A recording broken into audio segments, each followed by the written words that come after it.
Mwanaume anayekwambia leo utoe ujauzito kwamba hahitaji mtoto, ndiyo huyo huyo mwanaume ambaye baadaye atakwambia kwamba nahitaji mtoto, na kama haiwezekani basi tuishie hapa.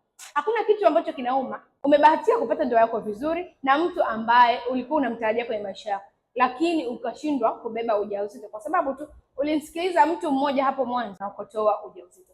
Unapotoa ujauzito, mara nyingi wanawake huwa wanapitia hali ya uchafu sehemu zao za siri, ikiwa ina maana wanapata maambukizi kwenye via vyao vya uzazi.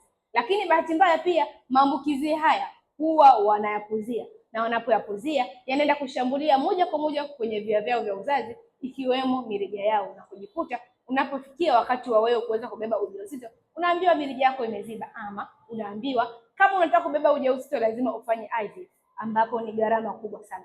Kama ni wewe unanisikiliza, umetoa ujauzito, unapitia hali ya uchafu usiyokata, ama tayari mirija yako imeziba, bado unayo nafasi ya kuweza kurekebisha kosa hilo na ukaweza kubeba ujauzito. Nitafute leo ili uweze kupata suluhisho.